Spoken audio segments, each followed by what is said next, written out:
J'étais au tribunal pour me battre pour la garde quand l'avocat de mon ex a dit « Elle n'est même pas la mère de l'enfant ». J'ai ri jusqu'à ce qu'il présente un test ADN. Le juge m'a regardé et a dit « Voulez-vous expliquer cela ?» Je n'avais aucune idée de ce qui se passait jusqu'à ce que ma mère se lève au fond de la salle et dise « Parce que j'ai échangé son bébé à la naissance pour la protéger ». Avant de commencer l'histoire, n'oubliez pas d'aimer et de vous abonner à la chaîne pour voir plus d'histoires comme celle-ci. Je me tenais dans cette salle d'audience, me battant pour ma fille, Lily, quand l'avocat de mon ex-mari a lâché une bombe qui a tout changé. Votre honneur, mon client a la preuve que Madame Harper n'est même pas la mère biologique de cet enfant. J'ai littéralement éclaté de rire. Puis, il a remis un test ADN à la juge. Le son qui est sorti de ma bouche n'avait rien de digne, c'était un rire sec, incrédule. Le genre de rire que l'on a quand quelqu'un dit une chose si absurde que le cerveau ne peut pas l'interpréter autrement. Tout le monde dans la salle s'est tourné vers moi. La juge, une femme sévère aux cheveux argentés tirés en un chignon serré, m'a toisé par-dessus ses lunettes avec désapprobation. Mon avocate, Janet, a posé une main protectrice sur mon bras, mais je n'ai pas pu m'en empêcher. C'est une plaisanterie, ai-je lancé, ma voix tranchant l'atmosphère formelle de la cour. Votre honneur, j'ai mis Lily au monde il y a 7 ans à l'hôpital Riverside Memorial. J'ai les vergetures pour le prouver. Mais l'avocat de Marcus, un homme nommé Brennan qui semblait sortir tout droit d'un catalogue de cabinet d'avocats, n'a même pas scié. Il se tenait là dans son costume à $1000, tenant cette enveloppe Kraft comme s'il s'agissait d'un ticket de loto gagnant. Son expression était purement professionnelle, mais j'ai décelé une pointe de satisfaction dans ses yeux. C'était son grand moment, son drame judiciaire, et il le savourait. « Ce n'est pas une blague, Madame Harper », a dit Brennan d'une voix fluide comme de la soie. « Nous avons une preuve ADN irréfutable montrant que vous n'avez aucun lien biologique avec l'enfant que vous prétendez être votre fille. » J'ai regardé Marcus de l'autre côté de la salle, mon ex-mari, assis là dans son costume neuf que sa riche épouse lui avait probablement acheté. Il essayait de garder un visage neutre, mais je le connaissais trop bien.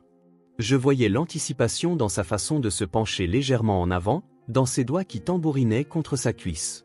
C'était le même signe qu'il manifestait quand il pensait avoir une main gagnante au poker. Cette même expression qui nous avait coûté nos économies, notre maison, et finalement notre mariage. « Marcus, qu'as-tu fait ?» ai-je demandé, la voix ferme malgré le chaos qui éclatait dans ma poitrine. Il n'a pas répondu. Il n'en avait pas besoin. Sa nouvelle femme, Véronica, assise à ses côtés avec ses ongles parfaitement manucurés et son sac à main de créateur, avait l'air de venir de gagner un prix. Elle lui a chuchoté quelque chose à l'oreille et il a légèrement acquiescé. La juge Coleman a pris l'enveloppe des mains de Brennan, ses mouvements étant délibérés et prudents. La salle était si silencieuse que je pouvais entendre le bruissement du papier alors qu'elle l'ouvrait. Mon cœur battait la chamade contre mes côtes tandis que je regardais ses yeux parcourir le document. Son expression, auparavant neutre, s'est muée en quelque chose de plus grave. « Madame Harper », a dit la juge Coleman en me regardant droit dans les yeux, « ces résultats semblent provenir d'un laboratoire certifié. Ils indiquent que vous n'êtes pas la mère biologique de Lily Harper. Voulez-vous expliquer cela ?» Le monde a basculé. Mes jambes se sont dérobées, et j'ai agrippé le bord de la table de la défense pour ne pas tomber. C'était impossible. Je me souvenais de tout concernant la naissance de Lily. Les 17 heures de travail. Son apparence quand ils l'ont placée pour la première fois sur ma poitrine, toute ridée, parfaite et à moi. La façon dont elle serrait mon doigt avec sa petite main. Comment la science pouvait-elle dire qu'elle n'était pas à moi alors que chaque cellule de mon corps savait qu'elle l'était? Il doit y avoir une erreur, ai-je dit. Mais ma voix sonnait creux, même à mes propres oreilles. C'est impossible. Janet, mon avocate, feuilletait frénétiquement ses dossiers, cherchant n'importe quoi pour contrer cette embuscade. Nous nous étions préparés à tout, l'addiction de Marcus au jeu, ses pensions alimentaires impayées, les 3 fois où il ne s'était pas présenté à ses droits de visite. Nous nous étions même préparés à ce qu'il mente sur mes capacités parentales. Mais ceci, comment se prépare-t-on à ce que quelqu'un prétende que votre enfant n'est pas le vôtre? Je me suis tourné vers la galerie, cherchant désespérément un ancrage à la réalité. C'est alors que j'ai vu ma mère, Dorothy, assise au dernier rang. Elle venait toujours me soutenir, mon roc pendant le divorce et tout ce qui a suivi. Mais quelque chose n'allait pas. Son visage était livide et ses mains étaient si serrées sur ses genoux que ses phalanges étaient blanches. Elle ne me regardait pas. Elle fixait le sol comme si elle voulait qu'il s'ouvre pour l'engloutir tout entière. « Maman », ai-je dit, le mot étant à peine un murmure. Et alors, d'une voix qui semblait venir de tréfonds brisés en elle, ma mère s'est levée et a prononcé les mots qui allaient briser tout ce que je pensais savoir de ma vie. C'est parce que j'ai échangé son bébé à la naissance, a-t-elle déclaré, chaque mot tombant comme une pierre dans une eau calme, pour la protéger. La salle d'audience a explosé dans le chaos, mais je ne pouvais que fixer ma mère. Cette femme qui m'avait soutenu à chaque crise, qui m'avait appris le bien et le mal, qui était présente dans la salle d'accouchement quand Lily est née. Le sol sous mes pieds ne se dérobait pas seulement, il avait totalement disparu. Je tombais dans le vide sans rien à quoi me raccrocher, si ce n'est cette vérité impossible. Ma mère venait de confesser avoir volé mon enfant pour me donner celui d'une autre. La juge Coleman a frappé son marteau à plusieurs reprises, appelant à l'ordre, mais le son semblait venir de très loin. L'avocat de Marcus parlait de garde immédiate. Janet contestait. Les gens parlaient tous en même temps, leur voix se fondant dans un rugissement dénué de sens. Mais tout ce que je voyais, c'était ma mère, debout, les larmes coulant sur son visage, enfin prête à dire une vérité qui la rongeait vivante depuis 7 ans. Et tout ce à quoi je pouvais penser, c'était que Lily, ma petite fille, était à l'école en ce moment même, probablement en cours d'art plastique, dessinant notre famille avec son crayon violet préféré, sans avoir la moindre idée que tout ce qu'elle savait de son identité venait de voler en éclats dans un tribunal à 20 km de là. La matinée avant le début du procès avait commencé comme n'importe quel autre matin dans notre petit appartement de 3 pièces sur Maple Street.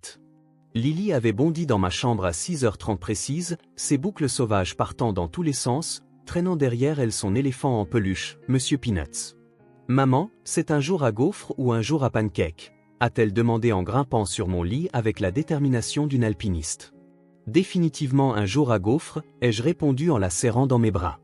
On a besoin d'un supplément de force de sirop pour aujourd'hui. Elle a ri. Ce son parfait qui rendait chaque journée difficile supportable. Nous avions mis au point notre système de classement des petits déjeuners après le divorce. Les jours de pancake étaient des jours ordinaires. Les jours de gaufres étaient ceux où nous avions besoin d'un surplus de force. Les jours de pain perdu étaient réservés aux célébrations. C'était notre petite façon de donner du sens à un monde qui avait basculé quand son papa était parti. J'étais infirmière pédiatrique au Children's Régional depuis 8 ans, mais j'avais pris ma journée pour l'audience de garde. Ma superviseure, Nancy, avait été d'un soutien indéfectible durant toute cette épreuve. « Batte-toi pour ce bébé », m'avait-elle dit. « On s'occupe de tout ici. » Pendant que je préparais le petit déjeuner, je regardais Lily mettre la table, plaçant soigneusement chaque fourchette et chaque serviette à sa place exacte. Elle avait toujours été méticuleuse sur l'ordre des choses. Marcus plaisantait en disant qu'elle tenait ça de moi, à l'époque où il remarquait encore des choses chez elle avant de disparaître au casino tous les week-ends. « Maman, pourquoi papa veut-il m'emmener ?» a soudainement demandé Lily, versant du sirop sur sa gaufre avec une précision scientifique. J'avais répété cette réponse 100 fois, mais elle restait bloquée dans ma gorge. Parfois, les adultes ne sont pas d'accord sur ce qui est le mieux, ma chérie. Mais je te promets que je n'arrêterai jamais de me battre pour toi. Est-ce que je devrais vivre avec Véronica ? Elle a froncé le nez. Elle sent trop fort le parfum et elle ne sait pas faire les tresses, n'est-ce pas ? Non, mon bébé. Tu restes ici avec moi. Je l'ai dit avec plus de confiance que je n'en ressentais. Mon avocate, Janet Morrison, m'avait assuré que nous avions un dossier solide. Marcus avait à peine vu Lily depuis qu'il avait épousé Véronica 6 mois plus tôt. Il avait manqué 12 de ses visites de week-end prévues, toujours avec une excuse bidon, urgence au travail, problème de voiture, grippe. Mais je savais ce qu'il en était. J'avais suivi ses réseaux sociaux. Ces week-ends où il devait avoir Lily, il était à Vegas, à Atlantic City, ou au nouveau casino qui avait ouvert 2 villes plus loin. Son addiction avait commencé doucement. Des jeux à gratter à la station-service, 20 $ sur un match de foot. Mais l'addiction est une bête affamée, et elle avait dévoré notre mariage, compte d'épargne après compte d'épargne. D'abord le fonds de vacances, puis le fonds d'urgence, puis le fonds universitaire de Lily. La nuit où je l'ai trouvé devant notre ordinateur portable à 3 heures du matin, essayant de contracter une deuxième hypothèque sur notre maison pour couvrir ses dettes, j'ai su que c'était fini. Ma mère avait été ma bouée de sauvetage à travers tout cela. Dorothy Harper avait 71 ans et l'énergie d'une femme 2 fois plus jeune. Elle avait pris sa retraite de son poste de directrice de l'école primaire Jefferson et avait déménagé de sa maison de Portland vers une résidence pour seniors à seulement 10 minutes de chez nous. « Je ne rajeunis pas », avait-elle déclaré en annonçant son déménagement. « Je veux être proche de mes filles. Elle venait 3 soirs par semaine, apprenant le tricot à Lily, l'aidant pour ses devoirs, préparant son célèbre rôti qui pouvait guérir n'importe quelle mauvaise journée. Il y avait pourtant quelque chose de différent chez elle depuis le début de la procédure de divorce, une nervosité qui ne lui ressemblait pas. Elle avait toujours été la femme la plus forte que je connaissais. Le genre de personne capable de tenir tête à un conseil scolaire et de gagner. Elle m'avait élevé seule après la mort de mon père quand j'avais 10 ans. « Tu es une bonne mère, Rachel », m'avait-elle dit la veille de l'audience, tenant mes mains par-dessus la table de ma cuisine. Bien meilleure que je ne l'ai jamais été. « Maman, tu as été incroyable. Tu le es toujours. » Elle m'avait alors regardé bizarrement, comme si elle voulait dire autre chose, mais Lily était arrivée en courant pour demander de l'aide pour retrouver son livre de bibliothèque. Et le moment était passé. Ce dernier matin normal, j'ai fait une tresse française à Lily, comme elle l'aimait, avec les petites barrettes papillons aux extrémités. J'ai préparé son déjeuner avec un petit mot, comme toujours. Celui-là disait, « Tu es plus courageuse que tu ne le crois et aimée plus que tu ne le sauras jamais. » « C'est mamie qui vient me chercher après l'école, n'est-ce pas ?» a demandé Lily alors que je l'accompagnais à l'arrêt de bus. « C'est ça. Et on mangera tous une pizza ce soir pour fêter la fin de tout ça. Avec un supplément de fromage, un supplément de tout. » J'ai regardé le bus s'éloigner, Lily me faisant signe depuis sa fenêtre, et j'ai ressenti ce mélange familier de fierté et de protection qui définissait chaque jour depuis sa naissance. Marcus pouvait amener tous les avocats qu'il voulait, porter toutes les accusations du monde, il ne pouvait pas changer la vérité fondamentale. J'étais la mère de Lily de toutes les manières qui comptaient. C'est du moins ce que je pensais, debout par ce matin ordinaire, sans me douter qu'en quelques heures, ma compréhension même de la vérité allait être brisée. En y repensant, je me demande s'il y avait des signes que j'ai manqués. La façon dont ma mère regardait parfois Lily avec une telle tristesse. La manière prudente dont elle changeait de sujet dès que je parlais de la naissance de Lily. La boîte de mes dossiers médicaux d'enfance qu'elle prétendait avoir perdue lors d'un déménagement, mais qui semblait toujours la rendre nerveuse quand je mentionnais l'idée de la chercher. Mais ce matin-là, tout ce que je savais, c'était que j'avais une fille pour laquelle me battre et une vie à protéger. Je me suis rendu au tribunal avec les paroles de Janet résonnant dans ma tête, « Contente-toi de dire la vérité, Rachel.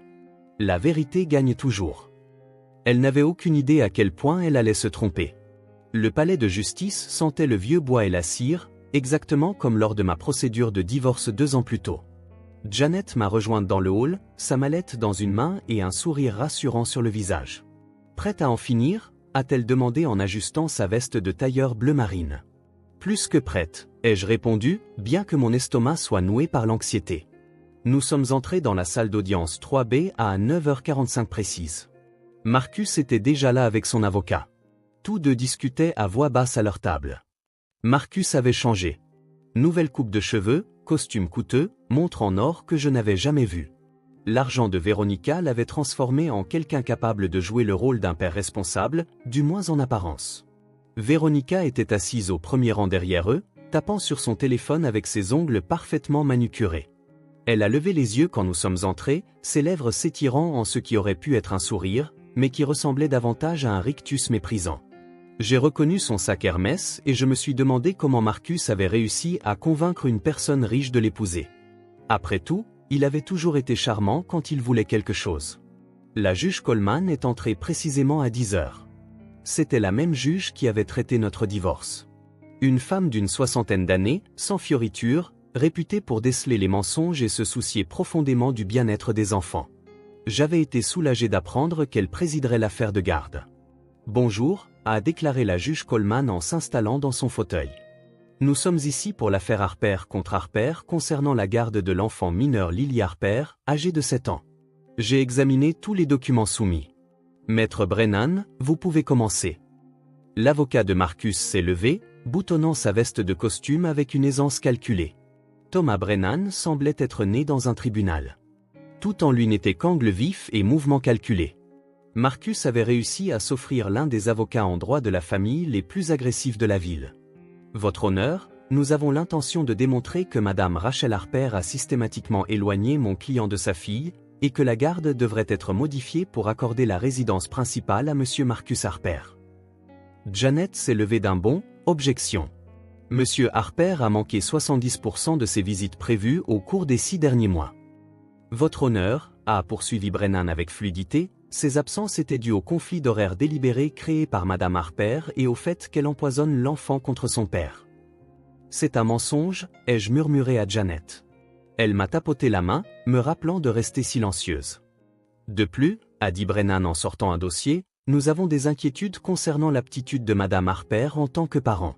Elle a exposé l'enfant à des situations inappropriées et il est prouvé qu'elle a fait de fausses déclarations sur mon client. Il a présenté des photos des réseaux sociaux de Marcus que j'avais capturées, le montrant dans divers casinos. Madame Harper harcèle mon client en ligne, manifestant un comportement obsessionnel. Elle a dit à leur fille que son père était malade, tentant ainsi de nuire à leur relation. Parce qu'il est malade, ai-je marmonné. Janet a serré mon bras en guise d'avertissement. Les échanges ont continué pendant 20 minutes. À chaque point soulevé par Janet, Brennan opposait des demi-vérités déformées. Oui, j'avais dit à Lily que papa avait un problème qui lui faisait parfois oublier ses promesses. Qu'aurais-je pu dire d'autre à une enfant de 7 ans assise près de la fenêtre, attendant un père qui ne venait jamais? Puis, tout le comportement de Brennan a changé. Il a ajusté sa cravate et a regardé directement la juge avec l'assurance d'un homme sur le point d'abattre son atout. Votre honneur, bien que toutes ces questions soient préoccupantes, elles ne sont rien en comparaison de ce que nous avons découvert au cours de notre enquête. Il a marqué une pause pour les faits. Nous avons la preuve que Madame Harper perpètre une fraude fondamentale envers ce tribunal et mon client. Janet a froncé les sourcils, parcourant ses documents. Nous avions échangé tous les documents requis durant la phase de communication des pièces. Il ne devrait pas y avoir de surprise. Quel genre de preuve? A demandé la juge Coleman d'un ton sec. Madame Harper prétend être la mère biologique de Lily Harper. Elle ne l'est pas. Les mots sont restés suspendus dans l'air comme un nuage toxique. J'ai senti ma bouche s'ouvrir, mais aucun son n'en est sorti. Janet a réagi la première, c'est absurde. Madame Harper a donné naissance à Lily le 15 mars 2018 à l'hôpital Riverside Memorial. Nous avons l'acte de naissance. Les actes de naissance peuvent être falsifiés, a dit Brennan en produisant une enveloppe Kraft. Les tests ADN, non. Mon esprit s'emballait, essayant de donner un sens à ce qui se passait. Ça devait être un coup de bluff, une sorte de mise en scène théâtrale, mais l'expression de Brennan était d'un sérieux mortel alors qu'il s'approchait de la barre. Il y a 3 semaines, lors de la visite de mon client, il a emmené sa fille manger une glace. Un peu de cette glace est resté sur une serviette, laquelle a été conservée et testée par un laboratoire certifié. De plus, nous avons obtenu un échantillon de cheveux provenant des poubelles de Madame Harper, ce qui est parfaitement légal, les biens abandonnés ne relevant plus de la vie privée. Vous avez fouillé mes poubelles? Je me suis levé, ignorant les tentatives de Janet pour me rasseoir. Les résultats sont concluants, a continué Brennan en tendant l'enveloppe à la juge. Rachel Harper ne partage aucun lien biologique avec l'enfant connu sous le nom de Lily Harper. La probabilité de maternité est de 0%. La juge Coleman a étudié le document, son expression devenant plus grave à chaque seconde. La salle d'audience était totalement silencieuse, mis à part le bruit du papier et les battements de mon cœur qui résonnaient dans mes oreilles. Maître Morrison, a dit la juge à Janet, étiez-vous au courant de cette situation? Non, votre honneur. C'est la première fois que nous entendons parler d'un quelconque test ADN. Nous contestons son authenticité et sa chaîne de possession. Le test a été réalisé par Genelab Diagnostic, un établissement agréé par les tribunaux, a précisé Brennan. Nous avons toute la documentation sur la chaîne de possession. La juge Coleman m'a regardé par-dessus ses lunettes. Madame Harper, ces résultats indiquent que vous n'avez aucun lien biologique avec l'enfant. Pouvez-vous expliquer cela? La pièce a commencé à tourner. Ce n'était pas possible. Je me souvenais de tout sur la naissance de Lily. La péridurale qui n'avait fonctionné que d'un côté. La façon dont les lumières vives de l'hôpital me faisaient mal aux yeux. Le moment où il l'avait placée sur ma poitrine, encore glissante et hurlante, le plus beau son que j'ai jamais entendu. Il doit y avoir une erreur, ai-je dit, ma voix semblant étrange et lointaine. C'est impossible. Juge Coleman, je l'ai porté pendant 9 mois. J'ai été en travail pendant 14 heures. Je me souviens de chaque instant. Mais alors même que je le disais, une sensation glaciale s'est installée dans mon estomac car, de l'autre côté de la salle, Marcus n'était pas surpris. Il était adossé à sa chaise avec l'expression satisfaite d'un joueur qui vient de décrocher le jackpot. Mes jambes ont lâché et je me suis effondré sur ma chaise, la salle tournoyant autour de moi comme un manège. Janet était debout, contestant tout ce qui lui passait par la tête, mais ses paroles semblaient étouffées et lointaines. Toute mon attention était fixée sur ce morceau de papier dans les mains de la juge Coleman, ces mots impossibles qui ne pouvaient être vrais. « Votre honneur » a dit Janet, son sang-froid professionnel se fissurant légèrement, « nous demandons une suspension d'audience immédiate pour examiner ces prétendues preuves et consulter ma cliente. » « Refusé » a déclaré la juge Coleman. Maître Brennan, expliquez la pertinence de ce test ADN pour la question de la garde dont nous sommes saisis. Brennan rayonnait littéralement de victoire. Votre honneur, si Madame Harper a trompé tout le monde sur son lien avec cet enfant, cela remet en question l'intégralité de cette affaire. Mon client paie une pension alimentaire pour un enfant qui n'a même pas de lien de parenté avec son ex-femme. C'est une fraude de premier ordre. C'est ma fille. Les mots sont sortis de moi avant que je puisse m'en empêcher. Je me moque de ce que dit un papier. C'est moi qui ai été là chaque jour. C'est moi qui la serre dans mes bras quand elle fait des cauchemars. C'est moi qui lui ai appris à lasser ses chaussures et à lire ses premiers mots. Les crises émotionnelles ne changeront pas les faits scientifiques, a froidement rétorqué Brennan. La juge Coleman a levé la main pour réclamer le silence. Madame Harper, j'ai besoin que vous m'expliquiez comment cela est possible. Si vous avez donné naissance à cet enfant comme vous le prétendez, comment expliquez-vous ces résultats? J'ai regardé Janet avec détresse. Elle semblait aussi perdue que moi, brassant ses papiers comme si la réponse pouvait être cachée dans nos dossiers. Mon esprit passait en revue les possibilités, chacune plus impossible que la précédente. Y avait-il eu une confusion à l'hôpital? Mais non, je n'avais jamais quitté Lily du regard ces premiers jours. Elle était restée dans ma chambre, tétant toutes les 2 heures comme une horloge. Je ne peux pas l'expliquer, ai-je dit, ma voix dépassant à peine le murmure. Mais je sais que je l'ai mise au monde. Je sais qu'elle est à moi. Le savoir et les faits biologiques sont 2 choses différentes, a lancé Brennan. Votre honneur, compte tenu de cette révélation, nous demandons le transfert immédiat de la garde à mon client.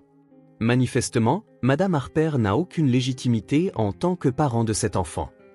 C'est de la folie. Janet a frappé la table de la main. Même si ces résultats sont exacts, ce que nous contestons, Rachel Harper est la seule mère que cet enfant ait jamais connue. On ne peut pas arracher une enfant de 7 ans à sa mère sur la base d'un test ADN. Elle n'est pas la mère, a martelé Brennan. C'est là tout le problème. La juge Coleman m'étudiait avec une expression que je n'arrivais pas à déchiffrer.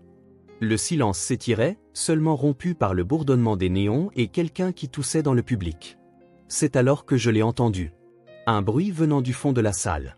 Une vive inspiration, comme si quelqu'un venait de recevoir un coup de poing dans l'estomac. Je me suis tourné vers le public. Ma mère était debout, sa main agrippant le dossier du banc devant elle.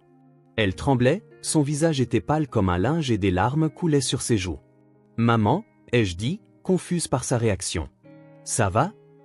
Elle ne m'a pas répondu. Au lieu de cela, elle a regardé directement la juge Coleman et a parlé d'une voix que je ne lui connaissais pas, brisée, désespérée, empreinte d'une douleur portée depuis bien trop longtemps. « Votre honneur » a-t-elle demandé, « puis-je m'adresser à la cour ?»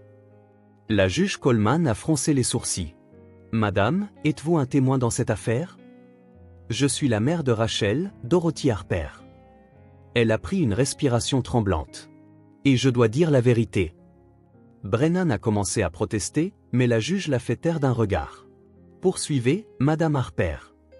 Ma mère s'est avancée lentement, comme si chaque pas lui demandait un effort colossal. Elle est passée devant notre table sans me regarder, bien que j'aie tendu la main pour toucher son bras. Sa peau semblait froide, fragile, comme si elle risquait de se briser à tout moment. Le test ADN est exact, a-t-elle déclaré, et mon cœur s'est arrêté. Rachel n'a pas mis Lily au monde. Maman, de quoi parles-tu? Ma voix a déraillé. Tu étais là. Tu étais dans la salle d'accouchement avec moi. Elle a fini par me regarder, et la culpabilité dans ses yeux était dévastatrice. Je suis tellement désolé, mon bébé. Je porte ça depuis 7 ans, et je ne peux plus te laisser souffrir à cause de mon choix. La juge Coleman s'est penchée en avant. Madame Harper, que dites-vous exactement? Ma mère a redressé les épaules, rassemblant la même force que je lui avais vu déployer pour affronter les budgets des conseils scolaires ou les parents difficiles. Mais cette fois, elle faisait face à quelque chose de bien plus ardu. J'ai échangé les bébés, a-t-elle dit clairement. J'ai échangé le bébé de ma fille à la naissance pour la protéger. La salle a éclaté. Marcus s'est levé d'un bond. Véronica a eu un haut le cœur. Brennan parlait de poursuites criminelles. Janet m'a saisi le bras comme pour me maintenir ancré à la réalité. Mais je restais simplement assise là, fixant ma mère, incapable d'assimiler ce qu'elle venait de dire. Silence. La juge Coleman a frappé son marteau à plusieurs reprises. Je veux le silence dans cette salle. Quand le bruit est enfin retombé, elle a fixé ma mère d'un regard sévère. Madame Harper, comprenez-vous ce que vous avouez là? C'est une confession criminelle grave. Je comprends, a dit ma mère doucement. Mais ma fille ne mérite pas de perdre son enfant à cause de ce que j'ai fait. Laissez-moi vous expliquer, s'il vous plaît. La juge Coleman a acquiescé lentement. Étant donné la nature extraordinaire de cette révélation, je l'autorise. Mais Madame Harper, je vous conseille vivement de consulter un avocat avant de dire quoi que ce soit d'autre. Je n'ai pas besoin d'avocat, a répliqué ma mère. J'ai besoin de dire enfin la vérité. Elle s'est tournée vers moi, et dans ses yeux, je n'ai pas vu la femme forte et capable qui m'avait élevé, mais quelqu'un qui se noyait dans un secret depuis cette longues années. Rachel, quand tu avais 7 ans, l'âge de Lily, tu as failli mourir. Les mots m'ont frappé comme des coups physiques. Je me souvenais avoir été malade enfant, d'avoir passé du temps à l'hôpital, mais les détails avaient toujours été flous. Maman changeait toujours de sujet quand je l'interrogeais à ce propos. Tu avais une maladie génétique rare, a-t-elle poursuivi. Les médecins ont dit que si tu avais des enfants, ils auraient 70% de chances d'en hériter. Ils ont dit que tout enfant né de toi souffrirait énormément et ne survivrait probablement pas au-delà de sa première année. Mais j'ai guéri, ai-je dit faiblement. J'allais bien. Tu as guéri, mais le marqueur génétique est resté. Quand tu es tombée enceinte, j'étais terrifiée. Je t'ai vu préparer l'arrivée de ce bébé, j'ai vu à quel point tu étais heureuse, et je n'ai pas supporté de te dire la vérité. J'espérais que les médecins se trompaient. Mon esprit vacillait, essayant de rassembler des fragments de souvenirs. La grossesse avait été normale. Personne n'avait mentionné de problème génétique. Avait-elle caché des résultats de tests? Menti à mes médecins? Quand tu es entré en travail, a continué ma mère, j'étais là. Et dans le même service, il y avait une autre femme, Nena. Elle était jeune, seule, sans famille. Elle était dans la chambre d'Accent grave côté. Tais-toi, Marcus, ai-je lancé, me tournant brusquement vers lui. Tais-toi enfin. Il a eu la décence d'avoir l'air mal à l'aise. Rachel, je ne savais pas que ce serait ça. Je pensais juste que tu avais peut-être eu une liaison ou quelque chose du genre. La cousine de Véronica a mentionné que ta mère agissait bizarrement à l'hôpital il y a des années, et on a pensé qu'un test ADN pourrait révéler quelque chose. Je n'aurais jamais imaginé cela. Tu cherchais de la boue pour me blesser et tu as trouvé une tragédie à la place, ai-je dit. Tu es content maintenant? Tu viens de détruire tout l'univers de Lily pour gagner une bataille de garde pour un enfant que tu ne visites même pas. Véronica s'est levée soudainement. Marcus, nous devrions retirer la demande de garde. Quoi? Ont dit Marcus et Brennan à l'unisson. Elle semblait sincèrement ébranlée. Ce n'est pas ce que nous voulions. Cette petite fille ne mérite pas que sa vie soit détruite parce que nous essayons de réduire les pensions alimentaires. C'est ignoble. La juge Coleman a frappé son marteau. Que tout le monde se rassoie. Nous devons traiter les conséquences juridiques immédiates de cette confession. Elle a regardé ma mère. Madame Harper, je suis obligé de signaler vos aveux aux autorités. Vous serez probablement arrêté. Je comprends, a répondu ma mère. Quant à la question de la garde, a poursuivi la juge, c'est sans précédent dans mon tribunal. Cependant, certains faits demeurent clairs. Madame Rachel Harper a été l'unique dispensatrice de soins constante de Lily depuis 7 ans. Monsieur Marcus Harper a été largement absent. Les origines biologiques de l'enfant, bien que juridiquement complexes, ne changent rien à la réalité de qui a agi en tant que parent de cet enfant. Elle a marqué une pause, semblant peser ses mots soigneusement. La biologie seule ne définit pas le rôle parental. La présence le fait. Les soins le font. L'amour le fait. Bien que cette révélation nécessite une analyse juridique approfondie, je ne suis pas prête à traumatiser une enfant de 7 ans en l'arrachant à la seule mère qu'elle ait jamais connue sur la base d'une tromperie dont elle n'a pas fait partie. Votre honneur, a commencé Brennan. Maître Brennan, votre client est venu ici pour demander la garde d'un enfant qu'il a à peine vu en 6 mois. Le fait que ni lui ni Madame Harper n'aient de lien biologique avec l'enfant ne change rien à son délaissement. Cela ne fait que compliquer une situation déjà difficile. La juge Coleman m'a regardé directement.